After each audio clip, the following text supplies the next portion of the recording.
Hello friends, मैं राज मेहरा आपको दिखा रहा हूं एक कदम सच की ओर यूट्यूब चैनल। ये कहानी है मोहन पहलवान और भूतों की। देखो, इस कहानी में मोहन पहलवान ने भूतों से किस तरीके से काम करवाया और अपना काम जो है वो निकल गया। तो कहानी शुरू करता हूं। कहानी इस प्रकार है। कहानी में पात्र हैं, एक तो मोहन पहलवान है, भूत है, भूतों का गुरु है, पीपल का पेड़ है। मैं आपको कहानी सुनाने से पहले एक रिक्वेस्ट करना चाहता हूं कि जब आपको ये कहानी पसंद आए तो आप हमारे चैनल को सब्सक्राइब करें, कमेंट करें। तो चलिए कहानी शुरू करते हैं। कहानी इस प्रकार है। सुदूर गांव में एक मोहन नाम का पहलवान रहता था। वो बड़ा ही हष्ट-पुष्ट था। उसका जो शरीर था वो बहुत ही मजबूत था, क्योंकि उसके पास क्या है, 5 भैंसें थी और वो बचपन से वो उन भैंसों को अवेरता है, उनका दूध निकालता है और उस दूध को पी लेता है और कुछ नहीं करता। गाय भैंसे मतलब भैंसे चराता है और भैंसों का दूध निकालता है और पी लेता है। ये उसका काम, ठीक है। अब वो बचपन से पीता पीता पीता बड़ा हो गया, उसकी उम्र हो गई। अब उम्र होने के बाद में आप जानते हो कि शादी की चिंता सताने लगती। उसका तो कोई था नहीं, उसको तो खुद ही अपने बारे में सोचना था, ठीक है। तो वो जो है अपनी शादी के बारे में सोचने लगा। उसको चिंता सताने लगी कि यार अब मुझे भी शादी होनी चाहिए, मेरी भी शादी हो जाए तो अच्छी है। तो वो क्या करता कि बेचारा मोहन पहलवान टाइप शरीर हो गया, तो पहलवानी मोहन पहलवानी बोलते हैं उसको, ठीक है। तो वो क्या है कि शादी की चिंता से ग्रसित था। तो हर आने जाने वाले लोगों से जो है वो ये पूछता कि मेरी शादी कब होगी, कहाँ होगी, मेरी शादी कब होगी, कहाँ होगी, मेरी शादी कब होगी, कहाँ होगी। और अगर कोई उसको जवाब नहीं देता तो उसे मारता पीटता। इसलिए लोग भी उससे डरने लग गए। देखिए आप, तो लोगों ने क्या करा कि मोहन अगर सामने दिख जाए तो वो उस रास्ते को बदल लेते, दूसरे रास्ते से निकल जाते, उसके सामने नहीं जाते। इतना डरने लग गए। मोहन की तो वही आदत, अगर कोई निकल गया और उसने जवाब नहीं दिया तो वो उसको मारता पीटता। एक दिन क्या हुआ कि एक पंडित और एक हकीम, ठीक है, दोनों किसी विवाह सम्मेलन में शामिल होने के लिए जा रहे थे। रास्ते में मोहन मिल गया। तो मोहन की तो वही आदत, उनसे जैसे ही मोहन ने पंडित और हकीम को देखा तो वो जो है उनको बुला लिया अपने पास और बुला के पूछने लगा कि आप तो मुझे बहुत ज्ञानी लगते हो, आप बताइए मेरी शादी कब और कहाँ होगी। ऐसा पूछते ही पंडित और हकीम दोनों की गिग्गी बन गई। और इसने ये क्या पूछा और क्यों पूछा, डरने लगे, ठिठुर गए। हकीम जो था वो चालाक था, चतुर था। उसने उसको देखते ही पहचान लिया, मतलब भाप लिया, ठीक है, कि ये हो ना हो मेंटल केस है। अगर हम इसको सही जवाब नहीं देंगे तो ये मारेगा। तो हकीम ने जो है एक तरकीब लगाई। उसको एक अचानक एक तरकीब आई और उसने है ना जो सीधा ये कह दिया कि वो जो पीपल का पेड़ दिख रहा है ना सामने, उस पीपल के पेड़ की तरफ इशारा करके हाथ से, उंगली से, कि वो जो पीपल का पेड़ है उस पीपल के पेड़ के पास तेरी शादी होगी। मोहन तो शादी के नाम पर जो है बहुत चिंतित था। तो उसको तो उत्साहित था कि भाई मेरी शादी होगी, ऐसा सुनते ही वो तो बहुत खुश हो गया, और खुश, इतना खुश हो गया, इतना खुश हो गया कि उसने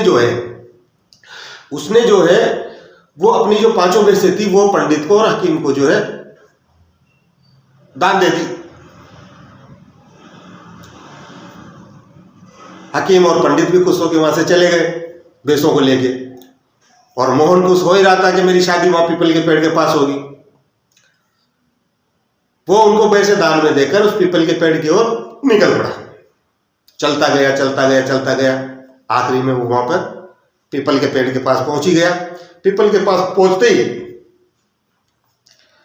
वहां पर उसको एक झोपड़ी दिखाई दी। उस झोपड़ी में एक बच्चा और एक औरत रहती थी, उसको दिखाई दी। जैसे ही उसको दिखाई दी वो उनकी तरफ निकल पड़ा। जैसे ही वो जा रहा था झोपड़ी के पास में तो उसका पैर फिसल गया और वो लड़खड़ा कर जो है गिर पड़ा। जैसे ही वो गिरा तो उसका एक हाथ जो है वो लड़खड़ाते हुए उस औरत के गाल पे जाके लग गया। देखिए, तो औरत ने सोचा कि ये जरूर हो न हो मुन्ने के पापा के मिलने वाले हैं और इन्होंने मुझे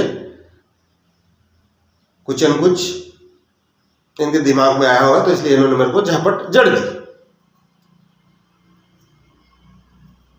उस औरत का आदमी बहुत ही धूर्त किस्म का आदमी था, बहुत ही आलसी टाइप आदमी था। वो जो है उस औरत को मारता पीटता भी था। वो औरत उस आदमी से बहुत परेशान थी। लेकिन जैसे ही वो औरत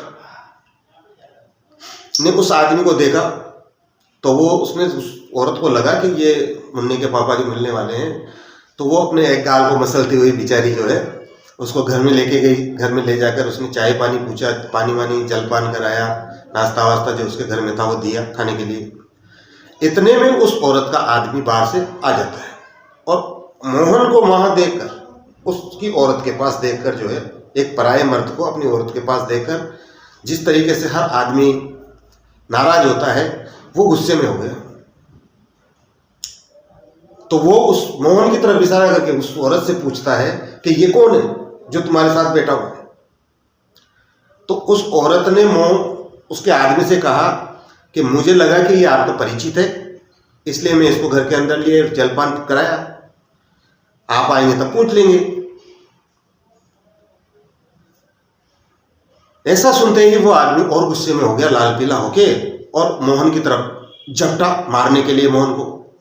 जैसे ही मोहन को मारने के लिए झपटा, मोहन हमेशा एक लोहे की छड़ अपने साथ रखता था सुरक्षा के लिए। तो उसने वो लोहे की छड़ जो है उस आदमी के सिर पर दे मारी।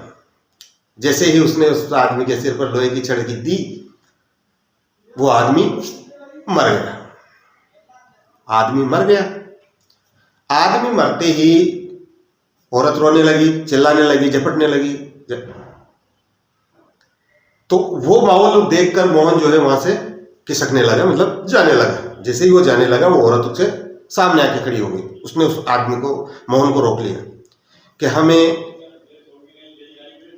कमाने वाले पालने वाले यही थे, इसको तो आपने मार डाला, अब हम क्या करेंगे? आपको तो हमारे साथ ही रहना पड़ेगा, हमें कमाए खिलाना पड़ेगा। उनकी बातें सुनकर मोहन मान गया। ठीक है, कुछ दिन तो मोहन को घर में जो राशन पानी था वो बना बना के खिलाती रही, खाती रही। कुछ दिन निकल गए। आप देखिए, आप मोहन से औरत कहती है कि अब आप जाइए और कमा के लाइए, क्योंकि बेटे बेटे खाने से तो पूरा राशन तो खत्म हो गया, आप क्या खाएंगे? भूखे मरने की नौबत आ गई।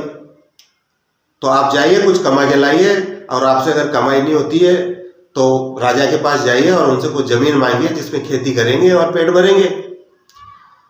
मोहन ने अपनी लोहे की छड़ उठाई और वो राजा के महल की तरफ निकल पड़ा।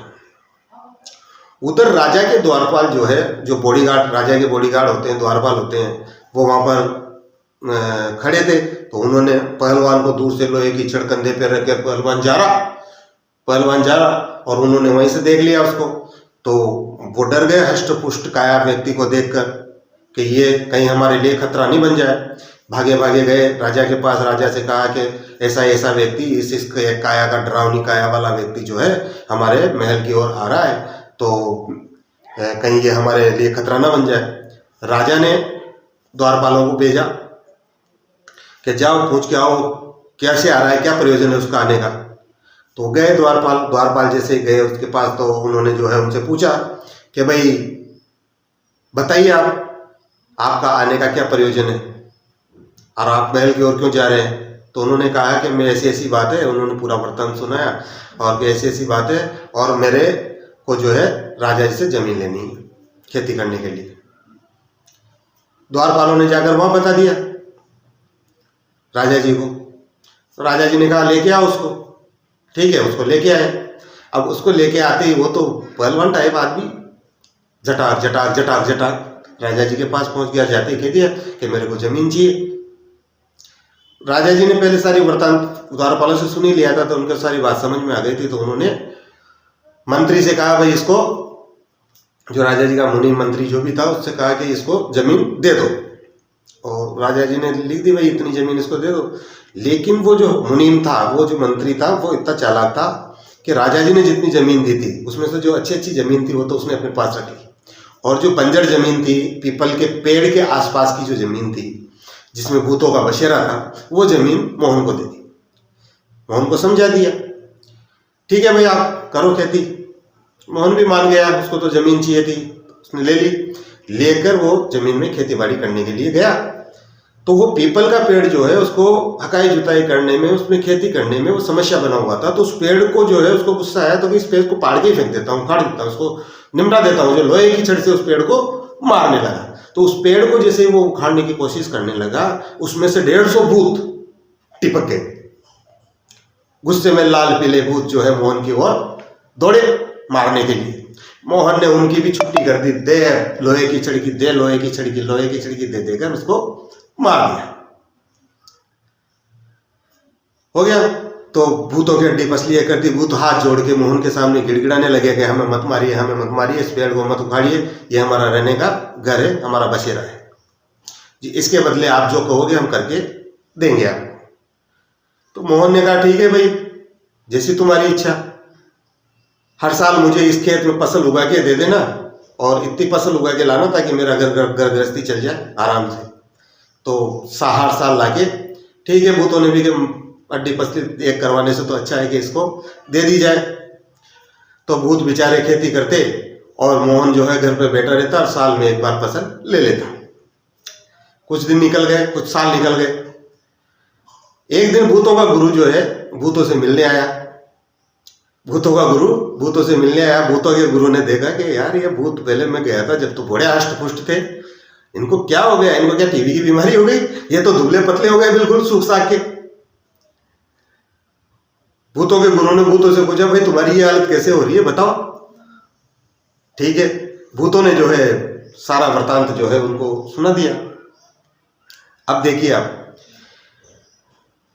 जैसे ही भूतों ने भूतों के गुरु को बताया, भूतों के गुरु ने सोचा कि यार इसको तो पहलवान मोहन पहलवान को तो जो है सबक सिखाना पड़ेगा इसको, तो इन्होंने तो भूतों की पूरी हालत खराब कर दी। तो भूतों का गुरु जो है मोहन के घर चला गया बिल्ली का वेश धारण करके। और इत्तेफाक की बात देखिए, उधर जो है एक बिल्ली रोज मोहन का दूध पी जाती थी, तो उधर वो बिल्ली से परेशान था। तो उसने ये ठान लिया कि आज जो बिल्ली आएगी तो मैं उसकी खैर नहीं है, उसे इतना मारूंगा कि उसकी हड्डी पसली है कर दूं। इधर तो भूतों का गुरु बिल्ली का भेष बनाकर उसको परेशान करने के लिए, मोहन को सबक सिखाने के लिए आया, और उधर जो है वो मोहन बिल्ली को सबक सिखाने के लोहे की छड़ लेकर तैयार बैठा था। जैसे ही भूतों का गुरु अंदर घुसा, मोहन पहलवान ने जो है दे उसकी भूतों के गुरु की भी हड्डी पसली एक कर दी। भूतों का गुरु हाथ जोड़ने लगा कि भैया मुझे मत मार। असली वेश में आ गया, बिल्ली के वेश को तो छोड़ दिया, वेश बदल लिया। वेश बदल के अपने वेश में आके उनसे माफी मांगने लगा, गिड़गिड़ाने लगा। तो मोहन ने कहा कि मैं एक शर्त पर तुम्हें छोड़ूंगा। कि क्या शर्त? मुझे तुम्हारी सारी शर्तें मंजूर है, तुम जो कहोगे वो मैं करके दूंगा तुम्हें। कि जो वो भूत अनाज लाके देते थे हर साल, अब हर साल वो उसका डबल अनाज पैदा करके लाके देंगे मुझे, तब तो मैं आपको छोड़ूंगा। कि ठीक है सब, भूतों के गुरु भी मान गए। उन्होंने जो है उसकी बात मानकर वो वहां से चले गए भूतों के पास, पीपल के पेड़ के पास जाकर भूतों से कहा कि दादा भाई मैं उसको सबक सिखाने गया था, उसने तो मेरी हड्डी पसली ये कर दी, और अब तुम्हें है ना जो अनाज तुम पैदा करके देते थे वो अनाज तुम्हें डबल देना पड़ेगा। अरे गुरुजी आपने तो मरवा दिया हमको, पहले ही हम मरे हुए थे, दुबले पतले, हमारी हड्डी पसली एक हो रही है पूरी है, और अब आप फिर वो डबल अनाज का, तो हमें तो वो डबल मेहनत करके देनी पड़ेगी उसको। ठीक है, जो हुआ बचने के लिए भी हमने भी डर के मारे ही उसकी शर्त मानी थी, और आपने भी डर के मारे उसकी शर्त मानी। तो ये कहानी है साहब, और इस कहानी से ये शिक्षा मिलती है कि अगर आपका भाग्य जो है वो बलवान हो तो विपत्तियां भी जो है अवसर में बदल जाती है। नमस्कार। कहानी अच्छी लगे तो एक बार फिर हमारे चैनल को सब्सक्राइब कीजिए। धन्यवाद।